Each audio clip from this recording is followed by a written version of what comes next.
హల్లెలూయా. Good morning. మరొక ఉదయం అనుదిన ధ్యానం కొరకు సిద్ధంగా ఉన్నారా? రండి మరి ప్రార్థన చేసుకుందాం. పరిశుద్ధుడ నీకు వందనములయ్యా. ప్రతిరోజు ఇలాగ నీ మాటతో మమ్మను హెచ్చరిస్తూ, ఆదరిస్తూ, బలపరుస్తూ నడిపిస్తున్నావు. ఈ దినములకు, ఈ పరిస్థితులకు అవసరమైన నీ సలహాలు, సందేశాలు నీ వాక్యంలో మా కొరకు ఎప్పుడో భద్రపరిచున్నావు. పరిశుద్ధాత్ముడు మా హృదయాలకు అవగాహన అయ్యే రీతిగా నీ మాటలు వివరిస్తుండగా, సర్వసత్యములోనికి నడిపిస్తుండగా, నీ చిత్తములో నీ సాక్షులుగా ఈ అంచెదనముల్లో బ్రతుకుటకు మాకు సహాయం చేయు. క్రీస్తునామంలో అడుగుచున్నాను తండ్రి, ఆమేన్. ఎలా ఉన్నారండి? రోజులు మారిపోతున్నాయి, దినాలు చెడిపోతున్నాయి, అంచె దినాల్లో ఉన్నాము. పరిస్థితులు తారుమారుగా ఉన్నాయి. ఎక్కడ చూసినా అవినీతి, అక్రమము విస్తరించిపోతుంది కదా. చాలామంది దేవుని బిడ్డలు ఈ రోజున శ్రమను పాలవుతున్నారు. క్రీస్తునందు సద్భక్తితో జీవించగోరు వారికి హింస కలుగుతుంది అన్నమాట. ఈ మోసాలతో, అన్యాయాలతో, అబద్ధాలతో, బలాత్కారాలతో నిండిపోయిన ఈ లోకంలో మనస్సాక్షిని కాపాడుకొని దేవుని కొరకు బ్రతకాలంటాం చాలా పోరాటంగా మిగిలిపోయింది. అంతేగాక ఎప్పుడూ అపవాది దేవుని బిడ్డల మీద గురిపెట్టి అనేక రీతులుగా ఎదిరించటానికి, కృంగదీయటానికి వాడు ప్రయత్నిస్తున్నాడు. ప్రపంచంలో ఇంకా ఎంతోమంది అజ్ఞానంలోనే ఉన్నారండి. సాతాను పరిధిలోనే ఉన్నాడు. వాడు గాలం వేసి మనుషులను పట్టి వలలు నింపుకొని గంతులేస్తాడని ఉంది హబక్కూకు గ్రంథంలో. మనుషులకి ఎర్రేస్తున్నాడు ఈ స్వల్పకాల పాప భోగాలు, ఈ లోక ధనము, అధికార దాహము, ధనదాహము, కామ ఇచ్చలు, శరీర ఇచ్చలు, ఎంత విపరీతమైన స్థితికి మానవుడు దిగజారిపోతున్నాడో చూస్తున్నాం. యుద్ధాలు ఎందుకండి? నాదంటే నాది అంటూ ఒకరికంటే ఒకరినొకరు చంపుకోవడంలో పోటీ పడుతున్నారు. ప్రభుత్వాలలో అన్యాయము, అక్రమము కనబడుతుంది. ఇలాంటి దినాల్లో ఒక వ్యక్తి మనస్సాక్షిని కలిగి బ్రతకాలంటే అన్నిటికీ తాననే వారు పూర్వకాలం అంటే ఒక కథ చెప్తున్నాడు, పక్కన వాళ్ళు అవునవును అన్నట్టు అన్నమాట. అనలేం మనం. లోకంలో పాప కార్యాలకు సరేలే అనేవారిగా ఉండలేం మనం. మనస్సాక్షి కలిగి బ్రతకవలసిన వారిని, దేవునికి లెక్కప్పజెప్పవలసిన వారిని. మీరు నిజక్రైస్తవులుగా బ్రతకాలనుకుంటే అది ఖచ్చితంగా కష్టమే. అందుకని మీ భక్తిని విడిచిపెడతారా? పోరాటాన్ని వదిలేస్తారా? పోరాడి జయిస్తారా? మీకా గ్రంథంలో చూస్తే ఆ రోజుల్లో ఉన్న పరిస్థితి ఈ రోజుల్లో కళ్ళకు గట్టినట్టుగా కనపడుతుందండి. మీకా గ్రంథము 7వ అధ్యాయంలో 2వ వచనం దగ్గర నుండి, భక్తుడు దేశములో లేకపోయెను, జనులలో యథార్థపరుడు ఒకడునూ లేడు, అందరూ ప్రాణహాని చేయుటకై పొంచి ఉండువారే. ప్రతి మనుష్యుడు కిరాతకుడై తన సహోదరుని కొరకు వలలు ఒగ్గును, 2 చేతులతో కీడు చేయ పూనుకొనును. అధిపతులు బహుమానములు కోరుదురు, న్యాయాధిపతులు లంచము పుచ్చుకొందరు, గొప్పవారు తమ మోసపు కోరిక తెలియచేతురు. అలాగున వారు ఏకపట్టుగా నుండి దాన్ని ముగింతురు. ఈరోజు ఇదే చూస్తున్నాం కదండి. లంచాలు, మోసాలు, ఒకరికి ఒకరు ఉరి ఒగ్గటం, ఒకరికొకరు కీడు చేసుకోవటం, ప్రాణహాని కలుగజేసుకోవటం. భక్తి లేదు, యథార్థపరుడు లేడు, దేవుని యందు భయభక్తులు కలిగిన వాడు కనబడటం లేదు. అంత భయంకరమైన దినాలలో దేవుడు హెచ్చరిస్తున్నాడు, జాగ్రత్తగా ఉండండి. మీరు మీ చుట్టూన్న వాళ్ళకి ముళ్ళ చెట్లలాగా ఉంటారు. నిజంగానండి. దేవుని బిడ్డలు దేవుని కొరకు బ్రతుకుతున్నప్పుడు అది ఇతరులకు ఆటంకంగా ఉంటుంది. ఆ రోజు మొర్దకై హామానుకు మొక్కలేదని మోకాళ్ళుని అతను ఏదో అయిపోయిందని ఎంత కక్ష కట్టాడో చూసారా. యూదా జాతినే లేకుండా చేస్తానన్నాడు. అలాంటి నిరంకుశులు ఎందరో లేచారు.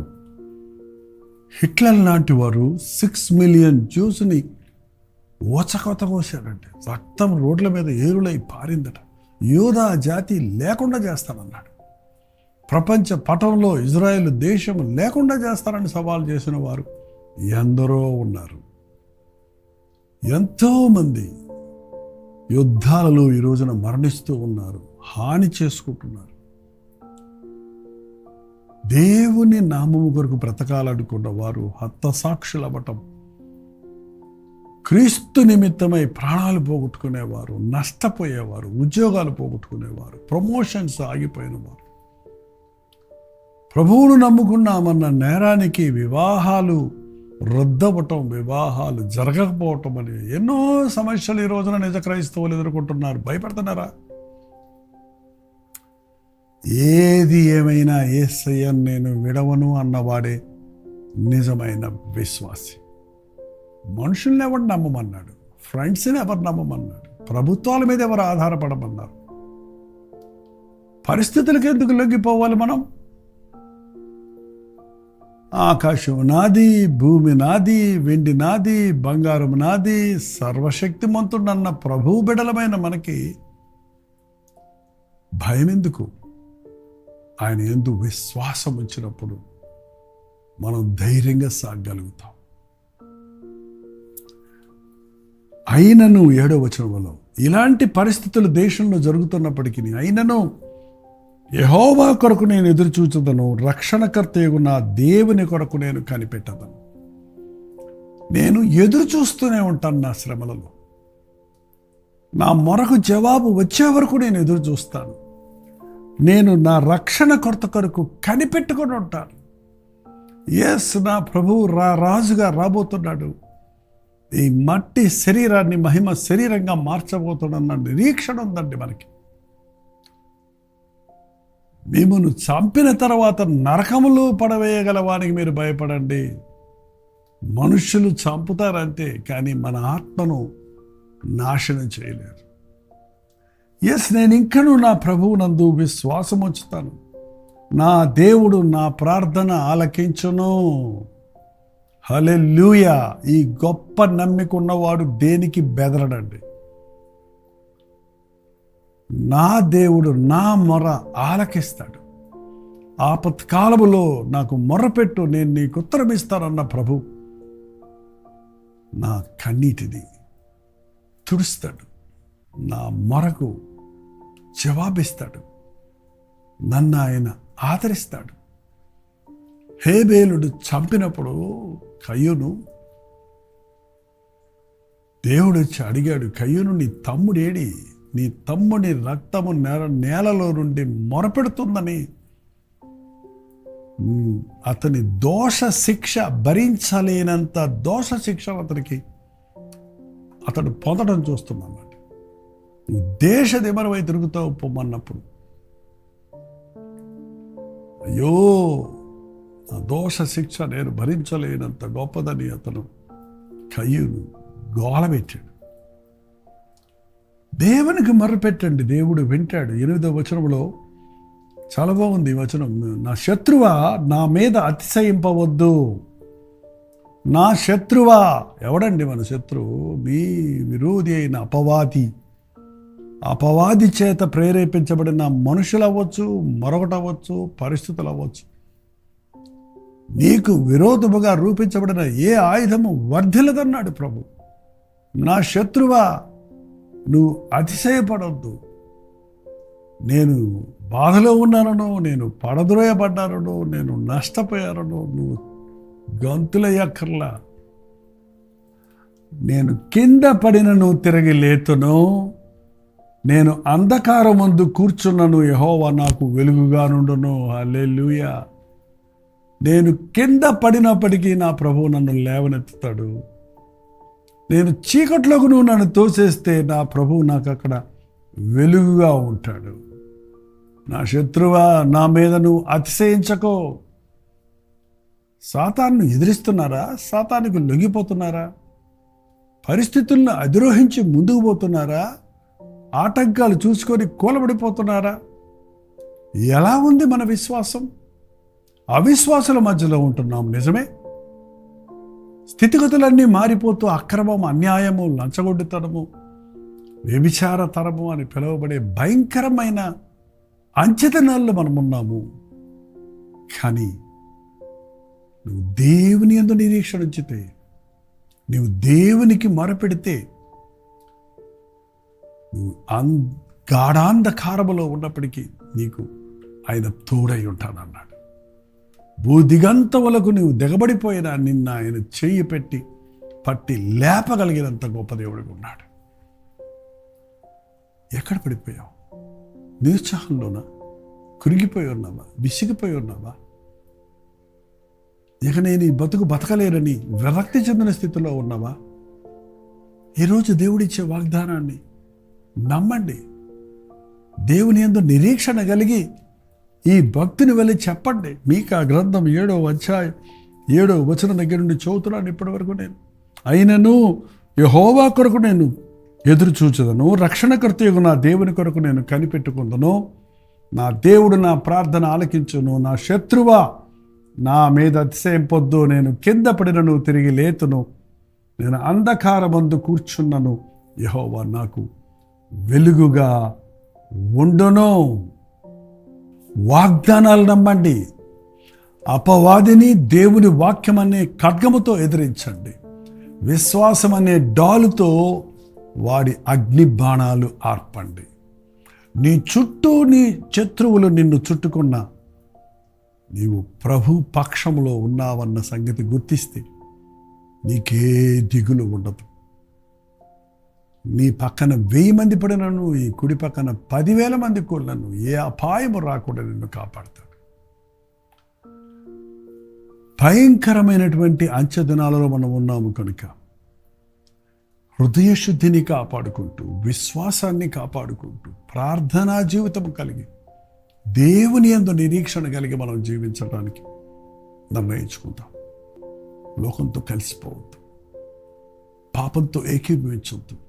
ప్రాణం పోయినా ప్రభు బిడ్డలో పరిశుద్ధంగానే జీవించాలి.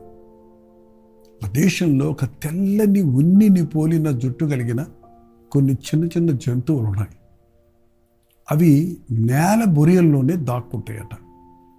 అవి చాలా చురుగ్గా ఉంటాయి. వాటిని వేటాడటానికి ఆ వేటాడేవారు ఎంత క్విక్గా వాటిని వెంటబడ్డా అవి తప్పించుకొని బొరియల్లో దూరిపోతాయి. వాటిని అస్సలు పట్టుకోలేకపోతున్నాము, ఏం చేయాలి వీటిని అని ఆలోచించి ఆ తెల్లని ఉన్నిని బోలిన ఆ యొక్క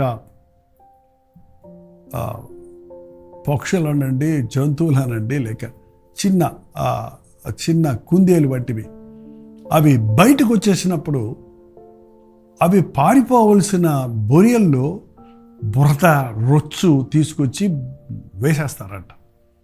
వేసి వాటిని తరిమినప్పుడు అవి గబగబా వెళ్ళి ఆ బండ సందుల్లో ఆ బొరియల్లోకి దూరిపోదామని వెళ్ళినప్పుడు అక్కడంతా మురికి ఉండటం చూసి ఆ మురికిలోనికి వెళ్ళి తమ తెల్లటి ఉన్నిని పోలిన ఆ వెంట్రుకలు మురికి చేసుకోవడానికి ఇష్టం లేక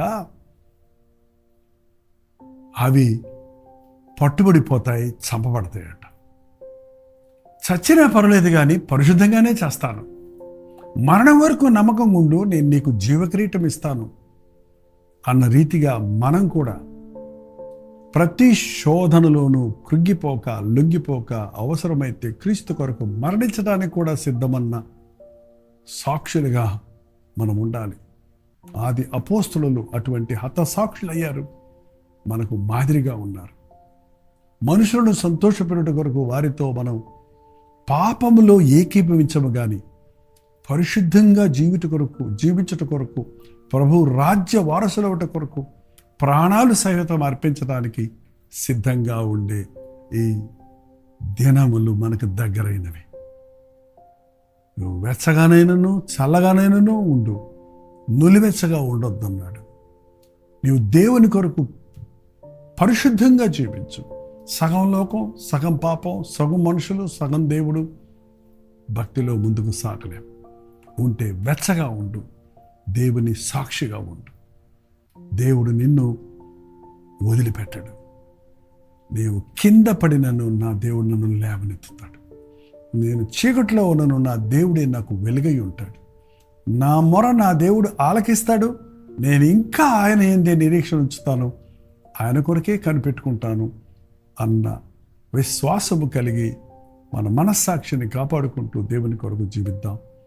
ప్రార్థన. పరిశుద్ధుడా, ప్రేమగల తండ్రి, లాంఛములు, అన్యాయములు, మోసములు, అబద్ధములు, ఒకరినొకరు చంపుకొనటం, ఒకరినొకరు వేధించుకొనటం, ఒకరినొకరు చెడగొట్టుకొనటం అనేది ప్రపంచంలో చూస్తూ ఉండగా లంచాలతో, కోణాలతో, అబద్ధాలతో, మోసాలతో, హత్యలతో మనుషుడు తోటి మనుషునికి హాని చేస్తున్న ఈ భయంకరమైన దినాలలో నా దేవుని యందు నిరీక్షణ కలిగి ఆయన కొరకు కనిపెట్టుకొనుటకు, సద్భక్తిని కలిగి జీవించి హింసలైనప్పటికీ ఎదిరించి ప్రభు బిడ్డలుగా ఆయన రాజ్య వారసులవుటకు, మరణం వరకు నమ్మకం ఉండి నీవిచ్చు జీవకిరీటం పొందుటకు మా ఒక్కొక్కరికి నీ సహాయము చేయమని క్రీస్తు నామములు అడుగుచున్నాను తండ్రి. ఆమేన్. మన తండ్రి అయిన దేవుని యొక్క ప్రేమయు, కుమారుడైన క్రీస్తు యొక్క కృపయు, ఆదరణకర్త అయిన పరిశుద్ధాత్మ యొక్క సహవాసమును కూడి వచ్చిన మనందరికీ ఇప్పుడును సదాకాలం తోడయుండును గాక. ఆమేన్. మీ ప్రార్థన అవసరతుల భారాలు 954041 నెంబర్కి, మీరు ఇతర దేశాల్లో ఉంటే 91001000 నెంబర్కి ఒక టెక్స్ట్ లేక వాయిస్ మెసేజ్ ద్వారా వాట్సాప్ పెట్టండి. మీ పక్షులు మేము ప్రార్థిస్తున్నాం. తప్పక ప్రభు మీకు జవాబిస్తాడు. ఎంత మాత్రం లోకంతో రాజీపడొద్దు. దేవుని కొరకు ప్రాణాలు సహితం అర్పించటానికి భయపడొద్దు. తన ప్రాణాన్ని కాపాడుకునేవాడు దాన్ని పోగొట్టుకుంటాడు, నా నిమిత్తమై ప్రాణాన్ని పెట్టువాడు దాన్ని కాపాడుకుంటాడని ప్రభు చెప్పినట్లుగా ఆయనిచ్చు నిత్య జీవం కొరకు ఆశ కలుగుదాం. ఈ లోకంలో ఆయన సాక్షులుగా జీవించి మన ప్రభు నామాన్ని మహిమపరుద్దాం. Doctor Jaipal YouTube channel subscribe చేయండి, లైక్ చేయండి. మీ పేరు, ఊరు కామెంట్ సెక్షన్లోకి వచ్చి టైప్ చేయడం మర్చిపోకండి. ప్రోచితం అయితే మధ్యాహ్నం 3 గంటలకు హెచ్చరిక, అలాగే రాత్రి 9 గంటలకు కల్వరి ప్రతి తోడిలో మళ్ళీ కలుసుకుందాం. అంతవరకు దేవుని మహాకృప మీకు తోడేయడం గాక.